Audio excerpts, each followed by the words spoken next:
क्या कर रहा था तू? हाँ सच्ची बोल। रोक। इनको लिमिट में रहने को बोले हैं, समझ नहीं रहे हो क्या? हाँ? अबे सच्चाई से कहाँ फालतू के बातें क्या कर रहे हो? अरे भैया काहे उत्पात फैला रहे हो?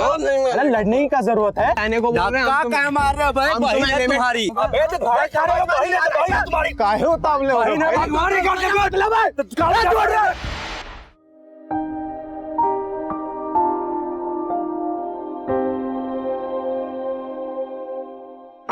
खा लो, इसमें प्रोटीन और विटामिन है। हमें नहीं खाना ये। नहीं खाना? अगले हफ्ते डिस्ट्रिक्ट लेवल का टूर्नामेंट है। हमें नहीं जीतना और मेडल। हम बोर हो चुके हैं प्रोटीन विटामिन खा खा के। हमें पूरी खाना है, पराठा खाना है, बर्गर भी तो खाना है और सेहत का सत्यानाश करना है। याद है ना तुम्हारा ड्रीम? तुम्हें पीटी उषा बनना है, याद है ना? खा लो चुपचाप। हमें नहीं बनना पीटी उषा, और वैसे भी वो औरत है और मैं लड़का। चुपचाप से खा लो वरना पापा को बोल देंगे। हेलो, सब ठीक है घर पे? हाँ घर में तो सब कुछ ठीक है। मैं क्या बोल रही हूँ, आप आज थोड़ा जल्दी घर आ जाइए ना। मुझे तो अभी भी लग रहा है कि हमें उस माँ बेटी को लेकर अस्पताल जाना चाहिए था। हमने बुरा किया ना। तुम वही वाला बात लेकर अब तक बैठी हो। अरे भूल जाओ सब और नीलू पर ध्यान दो। हाँ हाँ, उसे तो अभी अभी मैंने हेल्दी खाना दिया है। आप जल्दी आ जाइएगा। हाँ ठीक है। नीलू, नीलू कहाँ चला गया है ये? नीलू, नीलू क्या है ये? मम्मा पराठा खा रहा हूँ। तू पराठा नहीं, एक लपड़ खाएगा। रख, कितनी बार मना किया है पराठा खाने से। रख। अरे क्या बात है, तुम इतना क्यों नीलू को डांट रही हो? आप तो है ना बीच में बोलिए ही मत। मैं अपने बेटे से बात कर रही हूँ, बराबर से जानती हूँ मैं। मेरा बेटा स्पोर्ट्समैन है, मेडल लाता है, इसलिए आप जलते हो ना उससे। इसीलिए आप उसे पराठा खिला खिला के अपने बेटे जैसा, हाथी जैसा बनाना चाहते हो। देखो खबरदार, जो तुमने मेरे चिकू को हाथी कहा तो। और खबरदार, आइंदा मेरे बेटे को पराठा खिलाया तो। चल नीलू। चल नीलू, बढ़िया है। सर ना ही मेरे पास कोई आईडी प्रूफ है और ना ही मेरे पास लिविंग सर्टिफिकेट है। कोई टेंशन वाला बात नहीं है, 500 रुपये अलग से लगेगा। ये लीजिए सर। सर नकली बनाओगे? अरे नकली असली कौन देखता है आजकल। सर मेरा काम तो हो जाएगा ना? अरे जब बोले हैं तो हो जाएगा, और जो एड्रेस बताया पहुंच जाना। ठीक है? ठीक है सर, थैंक यू। चल। नीलू, नीलू, सुनीता जी, सुनीता जी, आपने मेरे नीलू को देखा है कहीं? नहीं। नीलू, अंकल जी, आपने मेरे नीलू को देखा कहीं? नहीं बेटा, हमने तो देखा नहीं। नीलू,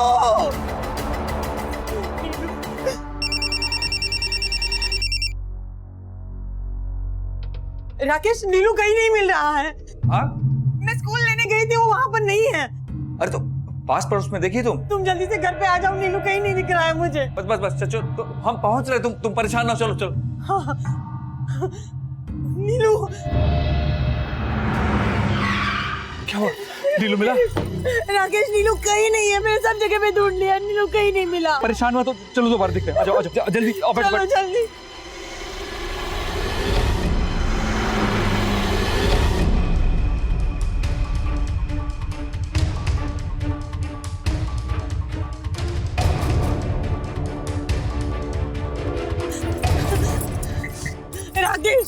राकेश, हम कब से नीलू को ढूंढ रहे हैं, वो मिल ही नहीं रहा है। चलो ना, हम पुलिस स्टेशन चलते हैं। क्या सोच रहे हो? पुलिस के अलावा हमारे पास और कोई चारा नहीं। तुम चलो ना, और अगर तुम नहीं आओगे तो मैं अकेली जाऊंगी। सुन, एक काम कर, मैं चलता हूँ तुम्हारे साथ, लेकिन पुलिस के सामने उस एक्सीडेंट के बारे में बात मत करना। तुम जल्दी से चलो। आ जाओ।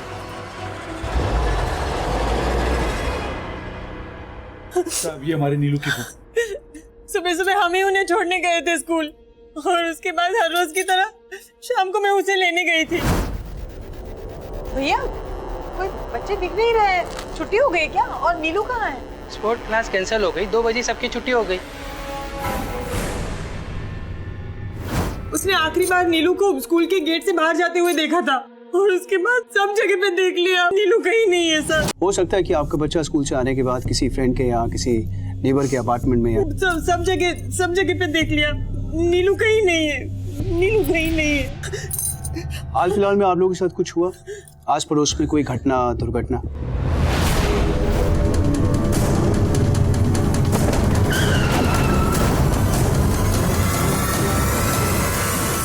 घटना दुर्घटना माने? मेरा मतलब किसी के साथ लड़ाई झगड़ा, शिकवा शिकायत, कोई शक किसी पे? नहीं साहब, किसी पे कोई शक नहीं। आप फिक्र मत कीजिए, हम छानबीन शुरू करते हैं। सुरेश सर, सारे नाकर्स को अलर्ट करो। और हाँ, इस बच्चे की फोटोज हर जगह सर्कुलेट कर दो।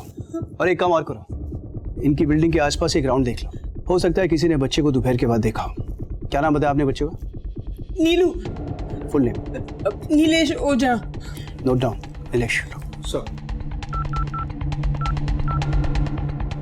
देखिए, आप फिक्र मत कीजिए, मिल जाएगा आपका बच्चा। तुमको लिमिट में रहने को बोले हैं, समझ नहीं रहे हो क्या? हाँ? अबे सच्चाई से कहाँ फालतू के बातें क्या कर रहे हो? अरे भैया काहे उत्पात फैला रहे हो? अरे लड़ने की क्या जरूरत है? रहने को बोल रहे हैं, हम क्या मार रहे हो भाई? बहन है तुम्हारी। अबे तो भाई तुम्हारी काहे उतावले हो? तुम्हारी मतलब है तो काहे छोड़ रहे हो? यहाँ पे साइन कीजिए। वैसे क्या लगता है ये आपका? बेटा है मेरा। ए, इधर आ।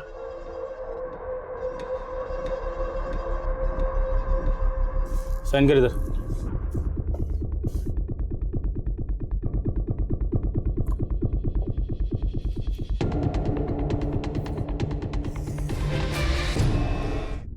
Already unlimited. हाँ, मम्मी को टच भी किए ना तो ना आप बाप रहेंगे ना हम बेटा।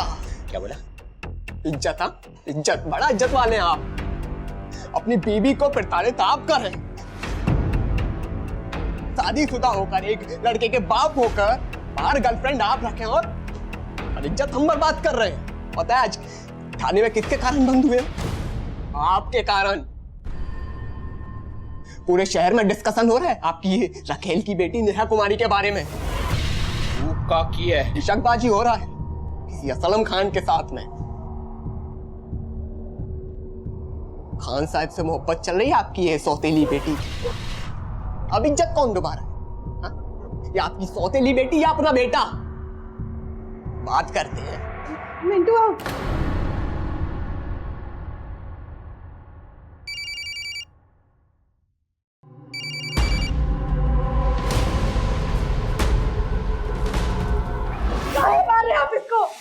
पूछो इससे।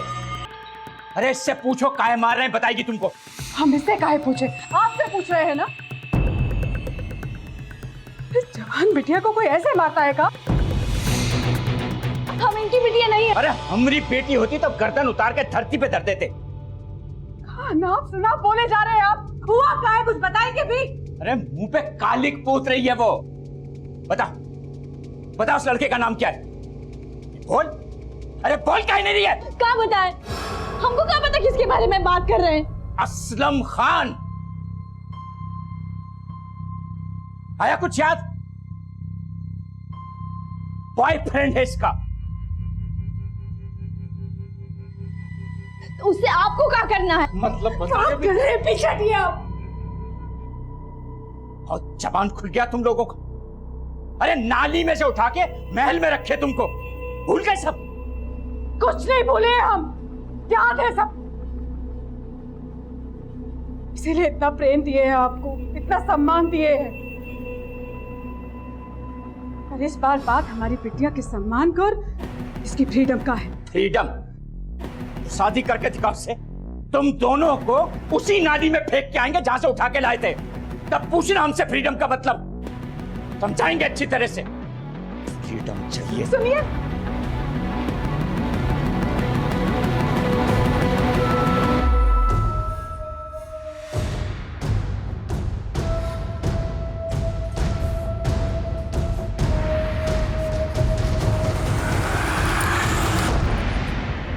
तो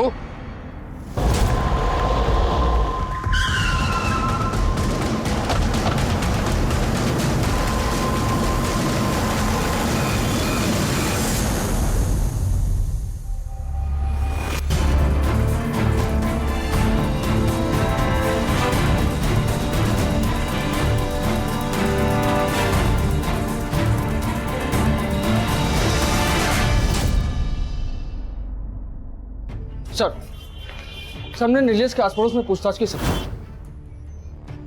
तो वहां हमें एक पड़ोसी से पता चला कि सर वो पिछले हफ्ते की बात है, महेश सरन है ना, उसका नीलेश भैया की फैमिली के साथ बहुत ही झगड़ा हुआ था।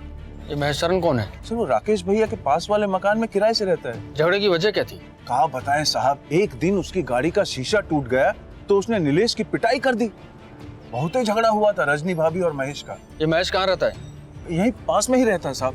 चलो दिखाओ। हाँ सर, उन्होंने बिना कोई वजह हमारे नीलू को मारा था। और साहब हमने उसकी शिकायत उसके मकान मालिक से की। उसने कहा कि इस महीने के आखिरी तक उसे निकाल देगा। सर हम महेश सरन से पूछने गए थे, लेकिन उसके डेरा पर ताला लगा था। सर लगता है महेश सरन ही खुंदस में नीलेश को उठाया है और अब खुद ही गायब हो गया। आपसी रंजिश का मामला लगता है। क्या नाम बताया तुमने उसका? महेश सरन सर। उसके घर पे नजर रखो। सर एक बात और मालूम हुआ, सर नीलेश को लोगों के घर जा जाकर खाने का बहुत आदत था। इस बात को लेकर उसकी माँ का आस पड़ोस में झगड़ा हुआ करता था। बच्चे हैं, करते हैं ऐसा। तुम एक काम करो, स्कूल के गेट से लेकर उसकी बिल्डिंग तक कितने सीसीटीवी है पता करो, उन सब की फुटेज निकालो। और हाँ, नीलेश अगर उस रास्ते से गया है तो वो जरूर दिखेगा। सर हाँ बोलो। महेश सरन लौटा है। बात करो उससे, पूछो कहाँ था इतने दिन। सर मैं सच कह रहा हूँ सर, मैं जॉब की ट्रेनिंग के सिलसिले में 3 दिन शहर से बाहर था सर। ट्रेनिंग के सिलसिले में या फिर नीलेश की किडनैपिंग के सिलसिले में? सर मेरा नीलेश की किडनैपिंग में कोई हाथ नहीं है, आप चाहें तो। पूछा हमने तेरे मोहल्ले में। उसका नीलेश भैया की फैमिली के साथ बहुत ही झगड़ा हुआ था। उन्होंने बिना कोई वजह हमारे नीलू को मारा था। सबका यही कहना है कि नीलेश तुझे फूटी आंखों नहीं सोता था। क्यों? सर ऐसी कोई बात नहीं है। एक बार नीलेश ने मेरी गाड़ी का कांच तोड़ दिया था, तो मैंने भी गुस्से में आके उसे एक थप्पड़ लगा दिया। इससे ज्यादा मैंने कुछ नहीं किया सर उसके साथ में। ठीक है, लेकिन हमारी परमिशन के बिना शहर के बाहर मत जाना। देख रहे हो तिवारी साहब? सर ये लोग आपसे कुछ बात करना चाहते हैं।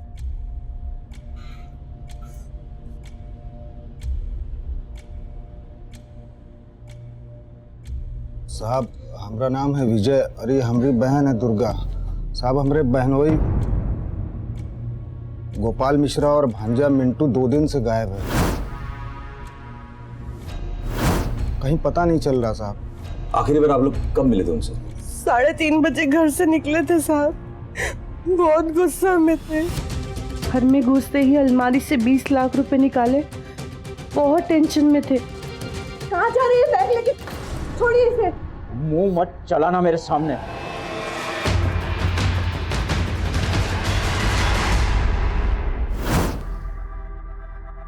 क्या काम करते हैं आप लोग?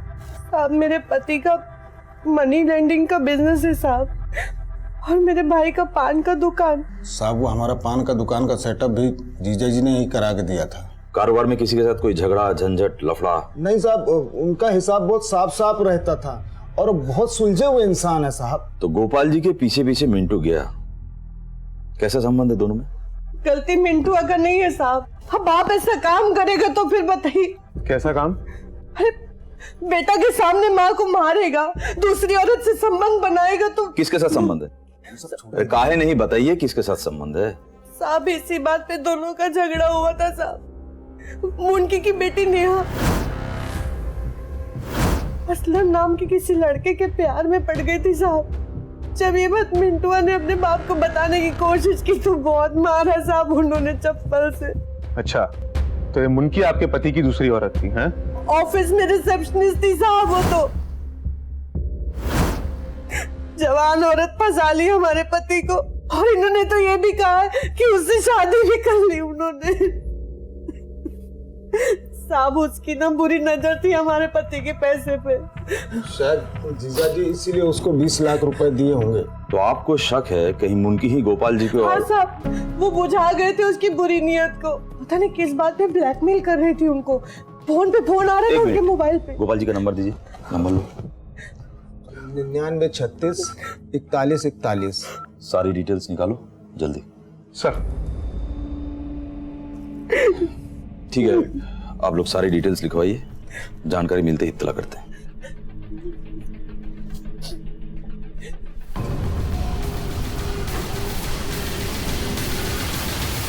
गोपाल के ऑफिस में पता कीजिए कि कौन कौन से लोगों को पैसा देने वाले हैं। हो सकता है लेन देन के चक्कर में हादसा हुआ हो। और मुनकी, इससे बात करना होगा। मिंटू की बाइक और गोपाल के कार का सारी डिटेल्स और इन दोनों के फोन के सारी डिटेल्स कंट्रोल रूम को बोलिए, सारे थाने को इन्फॉर्म कर देंगे। सर। थैंक्स। 4 साल की थी नेहा जब गोपाल हमसे ब्याह किए थे। कोई फंसाए नहीं है उनको। अच्छा, तो क्या ये बात सच नहीं है कि नेहा और असलम के बीच में जो रिश्ता था उसके बारे में पता चलने के बाद गोपाल ने आपको अपनी जिंदगी से बेदखल करने की धमकी दी थी?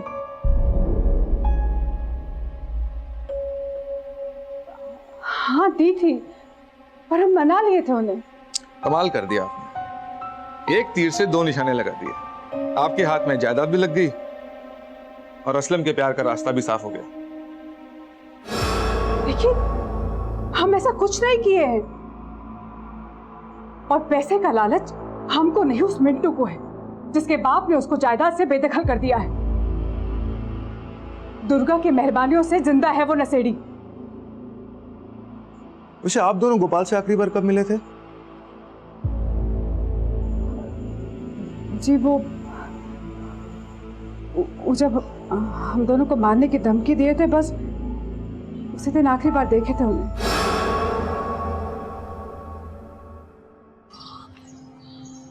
तो आपको लगता है कि मुनकी का गोपाल और मिंटू की मिसिंग से कोई लेना देना नहीं? सर, हमको लगता है मिंटू का 20 लाख पर नियत था, इसलिए बाप के पीछे गया और उसको किडनैप कर लिया। और शायद गोपाल को किडनैप करने का प्लानिंग भी पहले से था, इसलिए अपना फोन घर पर छोड़ कर गया ताकि कोई ट्रेस ना कर सके, और अब खुद पुलिस के डर से कहीं छुपा बैठा। अगर ये प्लान था तो बहुत ही बकवास प्लान था। गोपाल के पीछे मिंटू गया, ये बात सबको पता है, तो पहला शक उसी पे आएगा। और अगर प्लान करके किडनैप करना होता तो फोन घर छोड़कर क्यों आता? एक फोन इंसान के सारे राज खोल देता है।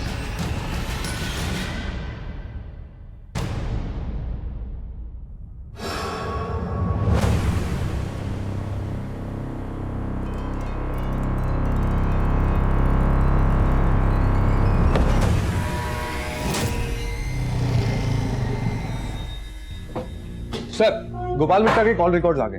कुछ मिला? हाँ सर, गोपाल मिश्रा के कॉल रिकॉर्ड से तो लगता है कि उसका फोन आखिरी बार पटना बाईपास के आसपास ही स्विच ऑफ हुआ था। ये इस नंबर से बहुत सारा फोन हुआ है गोपाल के नंबर पे। जी सर।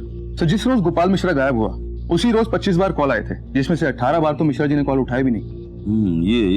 ये नंबर है दिवाकर यादव। कॉल किया था इसको? जी सर, किया था, लेकिन सर इसका फोन बंद आ रहा है। और सर, इस आदमी का एड्रेस कंकरबाग कॉलोनी का है। बाकी की डिटेल्स पता कर रहे हैं। जल्दी पता करो, मुझे लगता है इस आदमी का पूरा इन्वॉल्वमेंट है इसका। जी सर।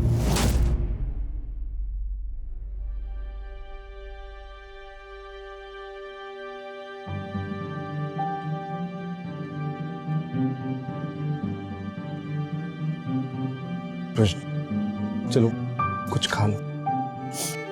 राकेश, क्या मैं इतनी बुरी माँ हूँ कि नीलू मुझे छोड़ के चला गया? कैसे उल्टी सीधी बातें कर रही हो तुम? तो फिर कौन हमसे बदला लेना चाहता है? कहाँ चला गया मेरा बच्चा?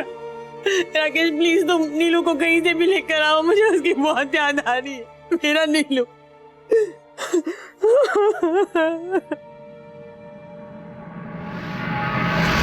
सर, नीलेश के क्लास के बच्चों से एक बहुत अजीब बात पता चली है। सर, नीलेश क्लास में अक्सर महंगी चीजें लाया करता है।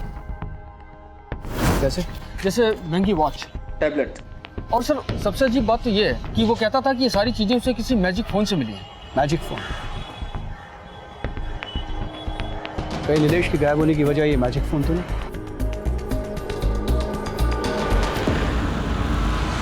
क्या हुआ सर? कुछ पता चला हमारे नीलू के बारे में? इन्वेस्टिगेशन चल रही है, इसलिए आपको बुलाया। राकेश, आपने कभी अपनी बच्ची को कोई एक्सपेंसिव गिफ्ट्स दिए, जैसे कोई टैबलेट वगैरह? नहीं साहब, हमने तो उसे कभी फोन तक नहीं दिया। नीलेश ने कभी आपको किसी मैजिक फोन के बारे में बताया? नहीं, कभी नहीं। नीलेश के दोस्तों के हिसाब से उसके पास जो टैबलेट था बड़ा एक्सपेंसिव था, वो उसको मैजिक फोन की वजह से मिला था। क्या आपको ये भी नहीं मालूम कि उसको एक्सपेंसिव गिफ्ट कौन देता था? विकास। नीलू का विकास के घर पे बहुत आना जाना रहता था और विकास कभी कभार उसे चॉकलेट्स, केक्स सब कुछ देता था जो मुझे बिल्कुल पसंद नहीं था। हो सकता है ये विकास ने ही वो मैजिक फोन लाया हो उसके लिए। चॉकलेट्स, गिफ्ट्स, कोई खास वजह? सर, वजह तो कोई नहीं थी। नीलू अक्सर मेरे घर पे खेलने आया करता था। धीरे धीरे हम दोनों की दोस्ती हो। दोस्ती हुई तो उसे एक्सपेंसिव गिफ्ट देगा तू? बच्चे को महंगे गिफ्ट देगा? सच बता, वरना मैं तुझे मेरा मैजिक दिखाऊंगा। हाँ सर, मैंने उसको गिफ्ट दिए थे। तो बता वो मैजिक फोन का। मुझे कुछ नहीं पता सर। नरेश के हिसाब से उस मैजिक फोन की वजह से उसे टैबलेट मिला था। सच बोल। बताता हूँ सर, बताता हूँ। नीलू अक्सर वक्त बे वक्त मेरे घर पे खेलने आया करता था। एक दिन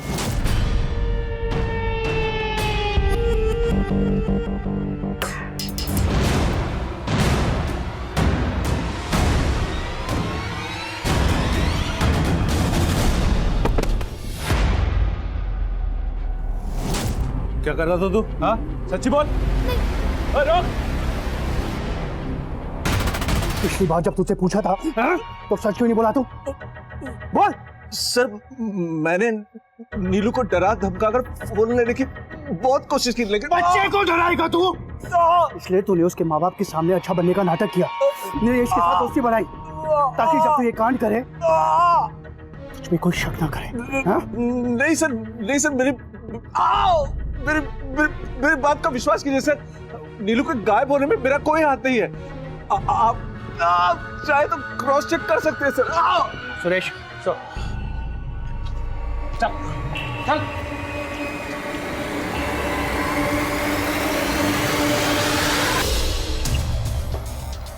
सर, इस विकास के खिलाफ भी कोई सबूत नहीं मिला।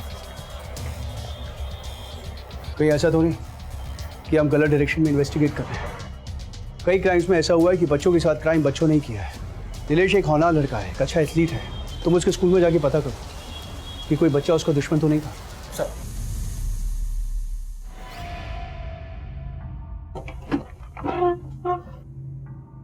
सर, मैंने मिंटू के दोस्तों से पूछताछ की, पर उनका मिंटू और गोपाल ये केस से कोई लेना देना नहीं। और हाँ सर, वो असलम का बैकग्राउंड भी चेक किया, उसका भी मिंटू और गोपाल के केस से कोई लेना देना नहीं है। पर सर, जब मैंने गोपाल के ऑफिस में छानबीन की तो उसका पता चला कि गोपाल का पैसे लेने देने का बिजनेस था, जिसमें गोपाल को पैसे लेने से ज्यादा पैसे देने थे। माने? मतलब ये कि सर, गोपाल पर काफी सारे लोगों का कर्जा था। मनी लेंडर कर्ज क्यों लेगा? वही तो सर, लगता है कि उसका कुछ और भी बिजनेस है। फिर तो गोपाल के गायब होने में किसी दिनदर का भी हाथ हो सकता है। अच्छा, गोपाल के क्रेडिटर लोगों का लिस्ट मिला? नहीं सर, लगता है गोपाल कोई पर्सनल डायरी मेंटेन करता था। उसके ऑफिस में सिर्फ ये रजिस्टर मिला है और इसमें नाम नहीं, कोड वर्ड्स हैं। और उसके ऑफिस वालों का कहना है कि ये जो कोड वर्ड्स हैं ये क्रेडिटर्स के नाम हैं, जिनका उन्हें खुद भी नहीं मालूम कि ये हैं कौन लोग।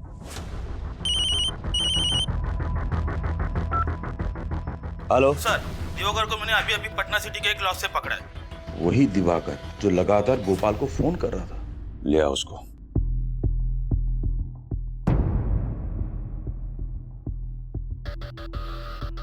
मुझे क्यों बुलाए साहब यहाँ?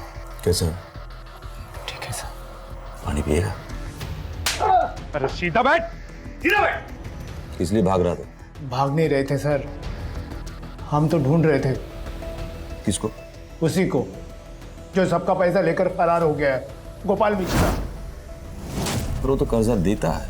ये सब ढकोसले है साहब, वो तो बहुत बड़ा सट्टेबाज है। किस बात का सट्टा? बता दे किस बात का सट्टा। ये बहुत धारा लगेगा तेरे पे। अबे बोलेगा कि नहीं बोलेगा? अब बोलता हूँ साहब, बता।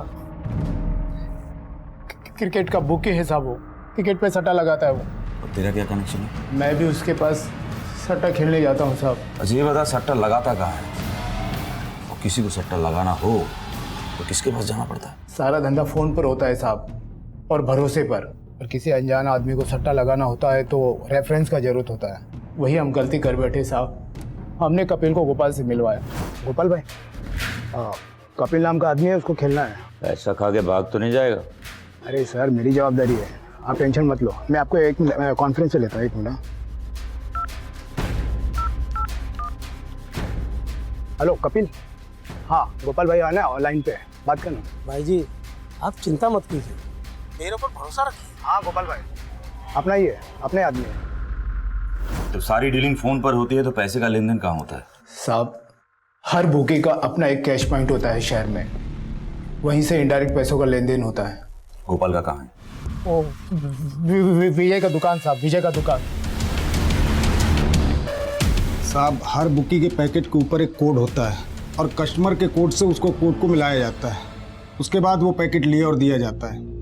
उसके बाद हम गोपाल को फोन कर देते हैं साहब। पैकेट लेकर जाते हैं, कोई पैसा नहीं गिनता? साहब ये बेईमानी का धंधा है, ईमानदारी से चलता है। ये बता, बुकी इतने पैसे के लेन देन का हिसाब कैसे रखता है? हर बुकी के पास फोन, सिम्स और डायरी होती है और उनका एक अकाउंट टीम भी होता है। वही सब पैसे का लेन देन मैनेज करते हैं। कपिल तुझसे पैसा क्यों मांग रहा था? कपिल सट्टे की एक बाजी में बहुत सारा पैसा जीता था साहब। मैं 20 लाख रुपए जीत गया। 20 लाख। गोपाल ने पैसे देने से मना कर दिया। क्यों मना कर दिया? क्योंकि उसने बोला कि उसने गलत सेशन खाया है और गोपाल ने बोला कि कपिल ने गलत सेशन खेला है, इसलिए उसकी बेट नहीं मानी जाएगी और उसने पैसे देने से मना कर दिया। अब साहब कपिल मुझे धमकी देने लगा, अगर पैसा नहीं दिया तो पैसा हमको देना पड़ेगा। अब बताइए साहब, इतने सारे पैसे मैं कहाँ से देता? फिर हमने तय किया कि उसको कहीं से भी बाहर से धर पकड़ेंगे उसका कॉलर। 5 घंटे तक उसका वेट किए, लेकिन मिश्रा नहीं आया साहब। बाद में हमें पता चला कि हमारे जैसे बहुत सारे लोगों ने बैटिंग में पैसा लगाया था और किसी को पैसा वापस नहीं दिया। बताइए साहब, 20 लाख रुपए हम कहाँ से लाते? कपिल तो हमारे जान मार देगा।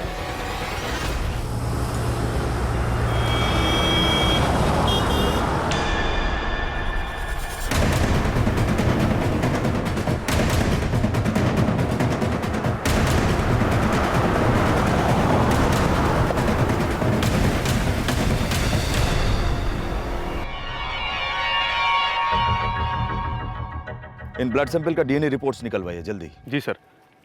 सर पर एक बात मुझे समझ में नहीं आई, यह पटना से इतनी दूर बाईपास से 3 किलोमीटर अंदर गोपाल मिश्रा क्या करने आया होगा? या तो किसी ने लाया होगा या फिर किसी ने बुलाया होगा। आप ये कहने का मतलब है कि अपहरण? मतलब गोपाल मिश्रा को उसी की गाड़ी में किसी ने किडनैप किया, यहाँ लेकर आया और उसका मर्डर कर दिया। पर इसमें एक पेच है। क्या सर? बॉडी मारा तो बॉडी किधर है? कोई अपने साथ बॉडी लेके क्यों जाएगा?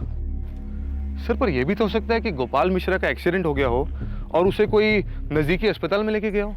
यह भी तो हो सकता है कि गोपाल मिश्रा खुद किसी को मार के यहां से भाग गया हो। इस कार में किसके साथ क्या हुआ है वो ब्लड सैंपल का डीएनए रिपोर्ट्स आने के बाद ही पता चलेगा। गलती है राकेश, हम दोनों की गलती है। हमारे बुरे कर्मों की वजह से आज हमें हमारे नीलू के बारे में कुछ पता नहीं चल रहा है। पता नहीं वो कहाँ होगा। अगर हम उस दिन माँ बेटी को लेकर हॉस्पिटल गए होते ना तो ऐसा नहीं होता। अरे तो नीलू को और उस एक्सीडेंट को क्यों जोड़ रही हो? उनका रिलेशन क्या है? किस बात के लिए जोड़ रही हो? वो दोनों चीजें आपस में जुड़ी हुई है, तुम समझ नहीं रहे हो। राकेश मुझे लगता है कि हमें जाकर उस माँ बेटी को मिलना चाहिए। तुम चलो ना प्लीज, हम उनको मिल के आते हैं। रजनी कहाँ ढूंढेंगे हम उन्हें? और अगर वो मिल भी गए ना तो एक नई मुसीबत खड़ी हो जाएगी। मैं बोल रहा हूँ तुम्हें नहीं आना है तो मत आओ, पर मैं उन लोगों को ढूंढ के रहूंगी। अरे रजनी बात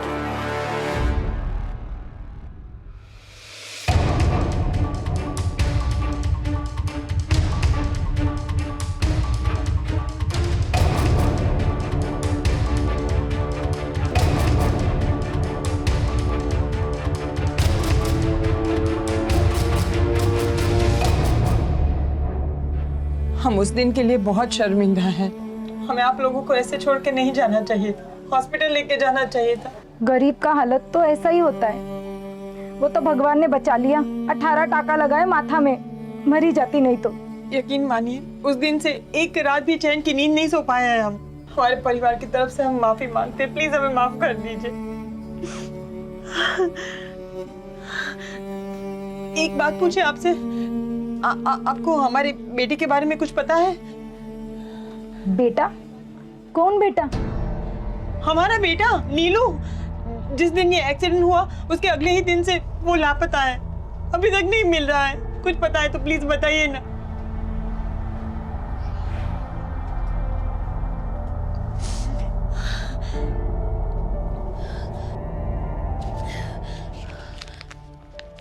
ये रखिए, काम आएंगे। सुनिए, कर्म का फल तो भोगना ही पड़ता है।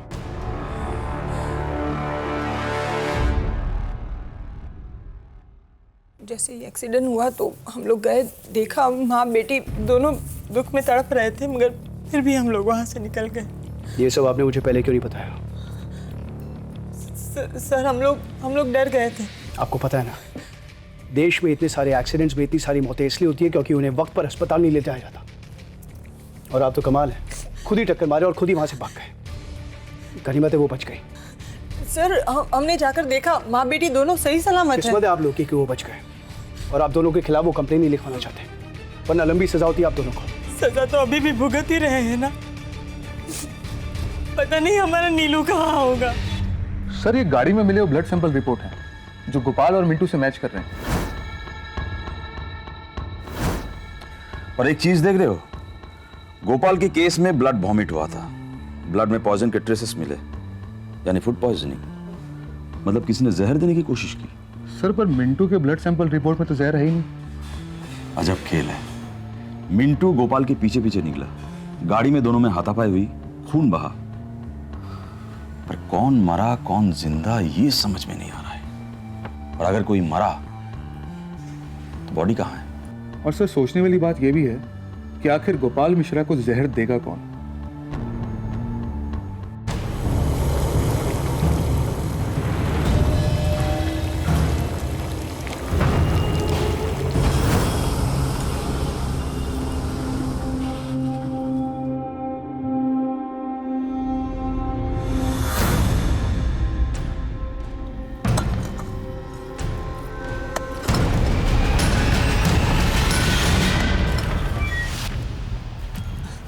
साहब हमारा वो पड़ोसी हामिद अपने बेटा को मारकर कब्रिस्तान में गाड़ दिया है पीछे। किधर? शेखपुरा में साहब।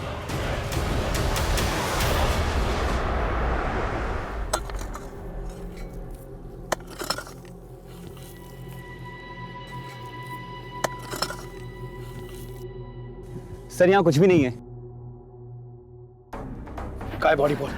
साहब हम यही दफनाए थे, हम अपना बेटा को नहीं मारे, गलती से।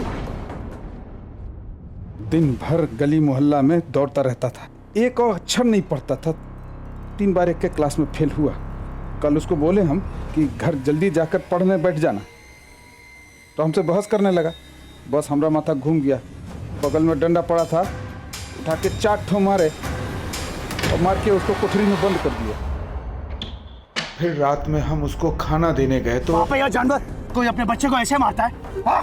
तू जानता है ना, बच्चों को मारना कानूनी जुर्म होता है। काय बॉडी बोल? अब यही दफनाए थे साहब, पता नहीं कौन खोद के ले गया। ले जाओ जाए।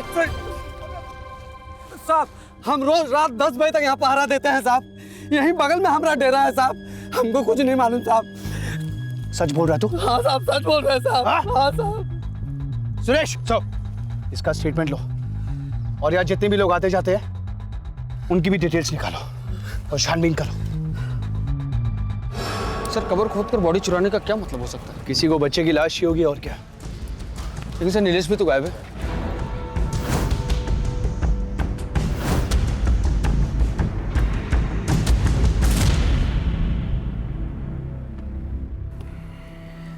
दिवाकर ने कहा कि गोपाल उसे पैसा देने 11 तारीख शाम को उस फ्लैट पर आने वाला था।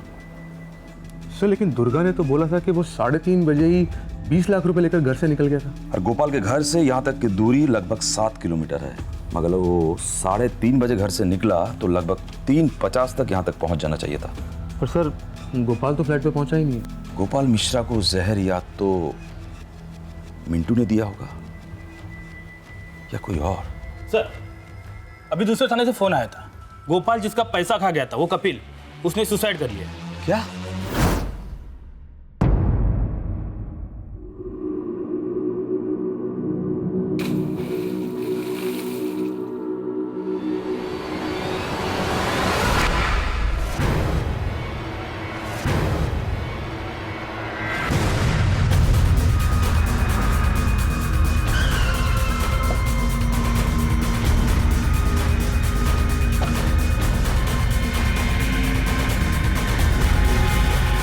कब्र से गायब हुआ था। बच्चे की लाश को कब्र से निकाल कर कोई तालाब में क्यों फेंकेगा, समझ में नहीं आ रहा। किसने देखा इसकी लाश को सबसे पहले? सर मैंने देखा।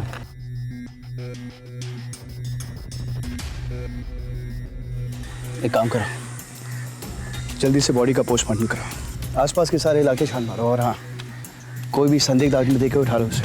सब इन सब की स्टेटमेंट ले लो, खासकर इसकी।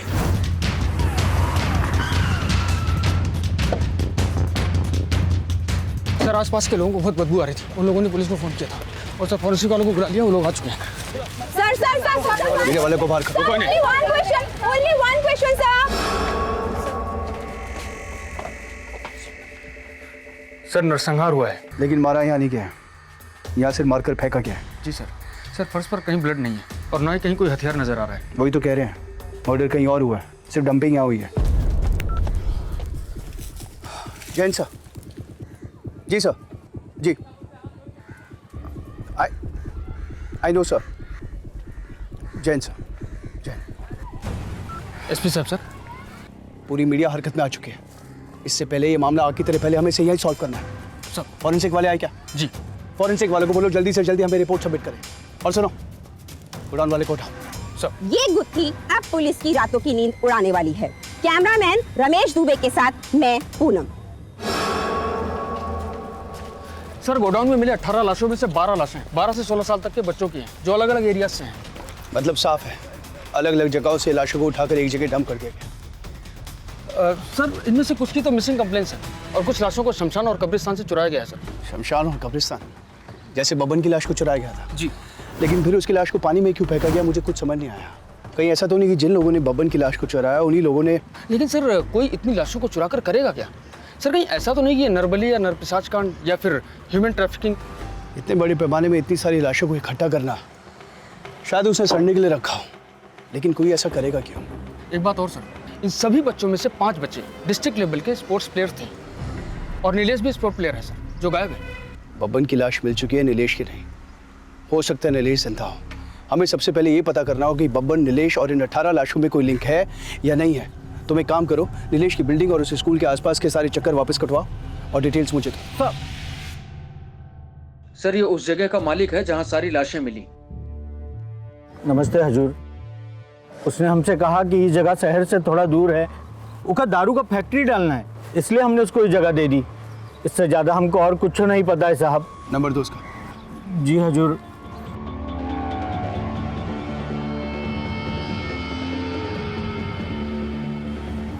डायल करूं सर? रुको, अगर वो क्राइम में इन्वॉल्व है तो हमारे कॉल से अलर्ट हो जाएगा वो। तुम सिर्फ उसकी लोकेशन ट्रेस करो और 1-1 मिनट मुझे अपडेट करो। सर।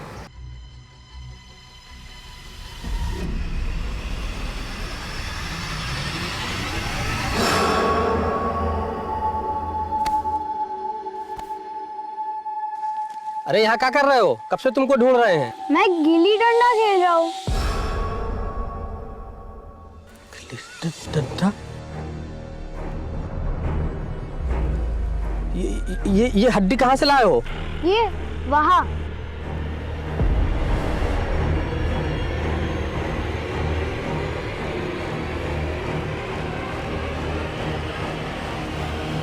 एक काम करो, तुम दूसरा कुछ खेलो, हम अभी आते हैं। ओके, अच्छा ठीक है ठीक है। सर आपने जो नीलेश के स्कूल में तहकीकात करने को बोला था, वहाँ कुछ खास तो मिला नहीं, लेकिन स्कूल के बच्चे और आसपास के लोगों ने बताया कि वहाँ कोई पानी पूरी का ठेला लगाता था। लेकिन जिस दिन से नीलेश गायब है उस दिन से वो नजर नहीं आया। किसका ठेला था? सर नाम तो लोगों को नहीं पता, लेकिन बोल रहे हैं कि कोई दाढ़ी मूंछ वाला आदमी था। आसपास के लोगों को बुलाओ और उसका स्केच बनाओ जल्दी। सर। हेलो, क्या? ठीक है, हम पहुंचते हैं। सर काची तालाब के पास कोई लाश मिली है। ड्राइवर, काची तालाब।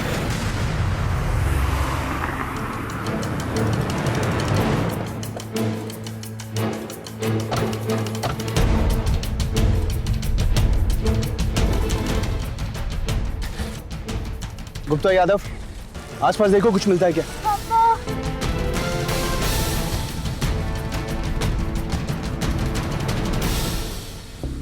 गला घोट के हत्या की है इसकी, बॉडी पोस्टमार्टम के लिए भेजो। सर।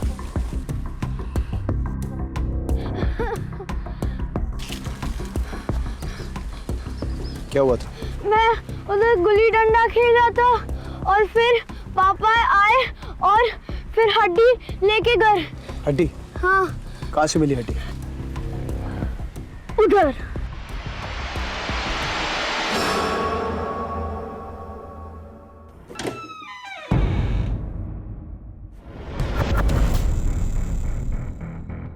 तुम दोनों इधर उधर देखो।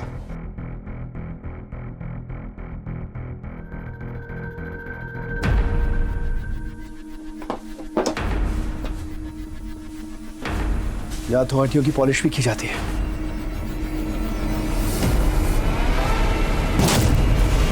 सर इधर देखिए।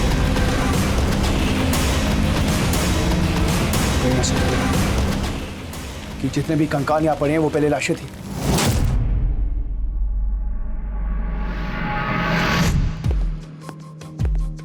सर यस सर, आपने जो फॉरेंसिक रिपोर्ट मंगवाई थी गोपाल और मिंटू के केस में, वो आ गई है। खून में एकोनाइट नाम का जहर मिला है और इस रिपोर्ट के मुताबिक 5 ग्राम जहर दिया गया है। 5 ग्राम एकोनाइट एक आदमी को 20 से 25 मिनट में मार सकता है और किसी नशीले पदार्थ में मिलाकर दिया जाए तो 10 से 15 मिनट ही काफ़ी है। अच्छा, जो कॉल डिटेल्स निकालने के लिए बोला था निकाला? Yes sir. सर मैंने गोपाल के बिटिंग सर्कल में काफ़ी सारे लोगों को ट्रेस किया, लेकिन सर ये एक नंबर देखिए।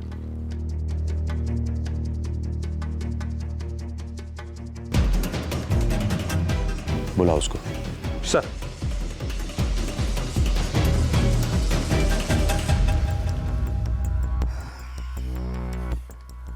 विजय बाबू, अपने जीजाजी से इतनी नफरत कि जहर देकर उसे मार दिया? साहब हमने कुछ नहीं किया है, हम सच बोल रहे हैं। बकायदे शुरू करेगा या मैं धुलाई शुरू करूं? सब बता रहे साहब। माना कि साहब गोपाल ने हमें रुपए पैसे की मदद की थी, लेकिन वो बहुत कमीना इंसान था साहब, जानवरों जैसा अत्याचार करता था साहब। हर दूसरे दिन हमारी बहन का फोन आता था कि आज फिर उसने मारा। बताती थी साहब कि कहाँ कहाँ चोटें आई। साहब 11 तारीख की दोपहर को मेरी बहन का फिर से फोन आया। हाँ जी भैया, आपके जीजा जी उस चुड़ैल के लिए पैसे लेकर गए, आज फिर उन्होंने मुझे मारा। अरे जीजी रो मत, तुम चिंता ना करो। हमने सोचा इस गोपाल का कुछ करना ही पड़ेगा। गोपाल के बेटिंग रैकेट खुलते ही मुझे तुझ पर शक हो गया था। तेरे कॉल रिकॉर्ड से हमें पता चला कि जिस दिन गोपाल और मिंटू गायब हुए थे उसी रात को तूने एक शमशान घाट में कॉल किया था। हमारा तुझ पर शक बढ़ता गया, इसलिए हमने तेरी खोजबीन शुरू की। सर गोपाल रोज 3:30 बजे के आसपास विजय की दुकान पर 30 सेकंड के लिए रुकता है, वहां से एक पुड़िया लेता और निकल जाता है। फॉरेंसिक रिपोर्ट में ब्लड वॉमिट, तभी मुझे पता चल गया कि किसी नजदीकी आदमी ने उसे जहर दिया है। गोपाल ने घर में आखिरी बार कितने बजे खाना खाया था? सब वो तो 3 बजे गए थे, कुछ 1 बजे के आसपास चाय पी थी बस। 1 बजे? अगर उस चाय में जहर होता तो गोपाल की मौत 15 मिनट बाद यानी 1:15 तक होती, लेकिन फॉरेंसिक रिपोर्ट के मुताबिक गोपाल की मौत 3:45 पर हुई थी। गोपाल का घर उस फ्लैट की दूरी लगभग 20 मिनट की है, यानी बीच में ही कुछ खाने से उसकी मौत हुई थी। और इस रास्ते के बीच सिर्फ साहब गोपाल हमेशा की तरह फिर हमारी दुकान से की गोली लेने आया और मैंने उसकी गोली में जहर मिला दिया। उसके बाद वो निकल गया।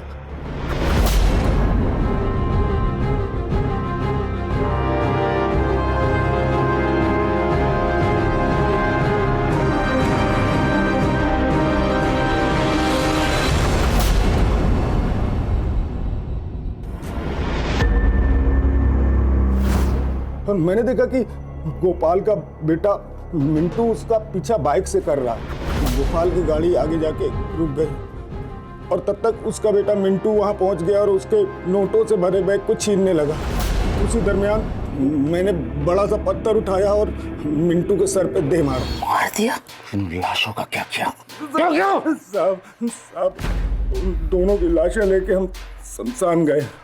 वहां पे मैंने जलाने की कोशिश की तो देखा चौकीदार ने हमें देख लिया और फिर मैंने उसको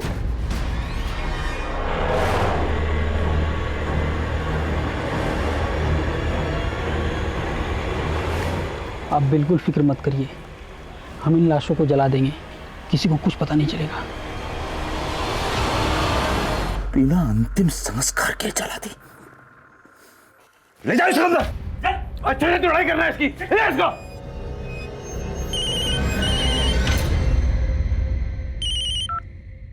हेलो, क्या? अभी आता हूं। गोपाल और मिंटू के केस में एक नया ब्रेक थ्रू।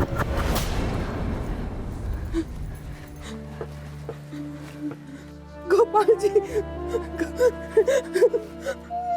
ये तो हमारे मिंटू की टी शर्ट है। हाँ, मिंटू।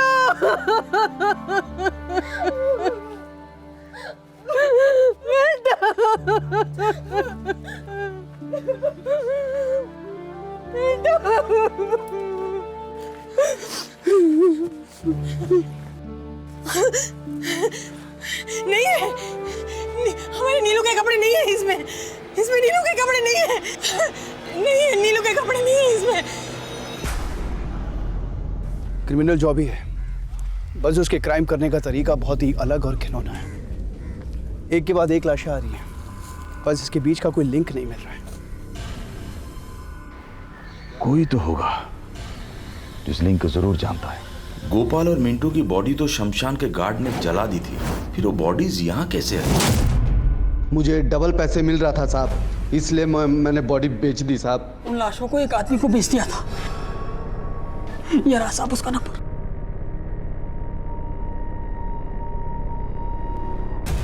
ओके, ठीक है, ठीक है। सर, गोडाउन वाले ने जो नंबर दिया था वो किसी बाबू मंडल के नाम पर रजिस्टर्ड है। वो नंबर काफी टाइम से बंद था, लेकिन अभी 5 मिनट पहले ही एक्टिव हुआ है। ये रहा वो नंबर सर। हम रोज रात 10 बजे तक यहाँ पहरा देते हैं साहब। यहीं बगल में हमारा डेरा है साहब। सुरेश सर, वो जो ग्रेवयार्ड का सिक्योरिटी गार्ड था, उसकी कॉल डिटेल्स दिखाओ। सर, जल्दी।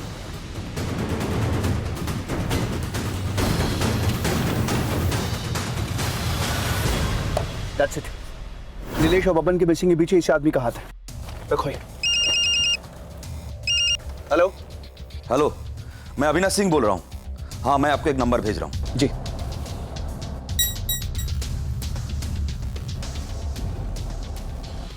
इसकी लाइव लोकेशन निकालो। हेलो, अभी मैं आपको एक नंबर भेज रहा हूँ, इसकी लाइव लोकेशन चाहिए तुरंत। सर। हाँ। बाबू का फोन बंगाल बॉर्डर की तरफ जाता हुआ शो हो रहा है।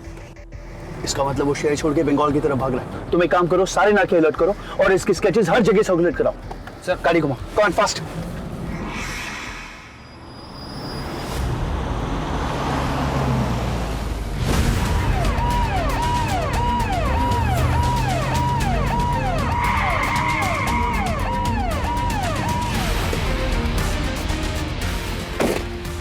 नीचे उतर, नीचे उतर।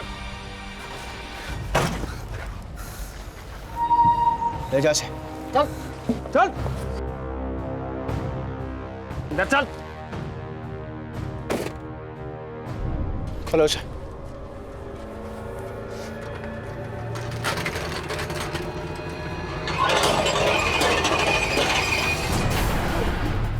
याद आया कुछ? हम गैर कानूनी ढंग से हड्डी और कंकाल बेचने का धंधा करते हैं साहब। हर साल इंडिया से 20 से 25 लाशें विदेशों में भेजी जाती है साहब, खासकर पड़ोसी देशों में। कहाँ से मिलती है हड्डियाँ? कहाँ से मिलती है हड्डियाँ? शमशान घाट से साहब, कभी अस्पताल की लावारिस। हमें जब भी लाशों की जरूरत होती है साहब, हम इन सब जगहों में जाते और वहाँ के मैनेजर और नर्स, कंपाउंडर गार्ड सब हमसे मिले होते हैं साहब। 500 से 2000 रुपए में बेच देते हैं लाशें साहब। कई बार हड्डियों के लिए लोगों को मार भी देते हैं साहब। कारण होता है साहब, कारण होता है साहब। 12 से 15 साल तक के जो बच्चे होते हैं ना साहब, स्वस्थ बच्चे, उसके स्केलेटन की ज्यादा डिमांड होती है साहब, खासकर विदेशों में। स्वस्थ बच्चे को मारना मुमकिन नहीं होता ना साहब, तो एजेंट हमें 4 गुना ज्यादा कीमत दे देते हैं। बॉडी को डालता है। बोल, बॉडी को डालता है। सब बॉडी को डिकम्पोज करने के लिए साहब या तो एसिड में डाल देते हैं या नदी में मछली को खाने के लिए छोड़ देते हैं साहब। जब उसका मांस निकल जाता है तो ढांचा निकाल लेते हैं।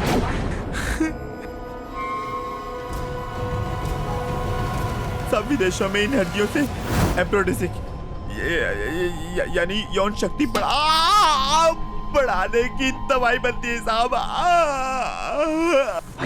विदेशों के मेडिकल कॉलेज में रिसर्च और स्टडी के लिए इनको यहाँ पे कंकाल भेजते साहब। नीलेश की बॉडी मुझे अभी तक नहीं मिली, ना उसके कपड़े। मैं उम्मीद कर रहा हूँ कि नीलेश अभी तक जिंदा है। हमें एक हेल्दी टीनेज लड़के के स्केलेटन की रिक्वायरमेंट आई थी, उसके लिए एजेंट बहुत सारे पैसे देने को भी रेडी था। अच्छा ये बताओ, सबसे तेज कौन भाग सकता है? नीलू। हाँ, फिर मैंने मौका पाकर जब नीलू पानी पूरी खाने आया,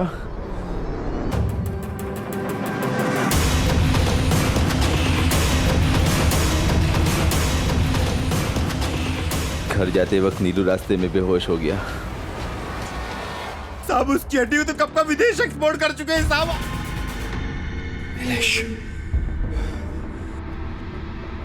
नीलेश को तो हम बचा नहीं पाए, लेकिन इस बात की तसल्ली है कि बोन रैकेट चलाने वाले खतरनाक अपराधियों को हमने पकड़ लिया। इस केस का मुख्य आरोपी बाबू मंडल और उसके साथियों को नीलेश और उसके जैसे कई बच्चों को मारने और उनकी हड्डियों का गैर कानूनी व्यवसाय करने के जुर्म में कड़ी से कड़ी सजा दी गई। विजय और हामिद, उन्होंने अपना एक अपराध छुपाने की कोशिश में एक बड़े अपराध में सहयोग दिया और उसकी उन्हें कड़ी से कड़ी सजा दी गई। आज भी राकेश जैसे कई लोग हैं जो पुलिस को कुछ भी बताने से कतराते हैं। आज भी बाबू मंडल जैसे कई लोग हैं जो आम लोगों की कमजोरी और डर का नाजायज फायदा उठाते हैं। अगर सही वक्त पर पुलिस को अपराध और एक्सीडेंट की रिपोर्ट मिल जाए तो वो अपराध कभी पनपेगा ही नहीं। इसलिए हमारी आपसे दरख्वास्त है कि हमें सही वक्त रहते आपके आसपास कोई भी अपराध या एक्सीडेंट हो तो उसकी तुरंत रिपोर्ट लिखवाइए। हर अनजान नजर से रहे सतर्क और देखते रहे क्राइम पेट्रोल दस्तक, क्योंकि हमारा मकसद सिर्फ बताना नहीं, बचाना है। जय हिंद।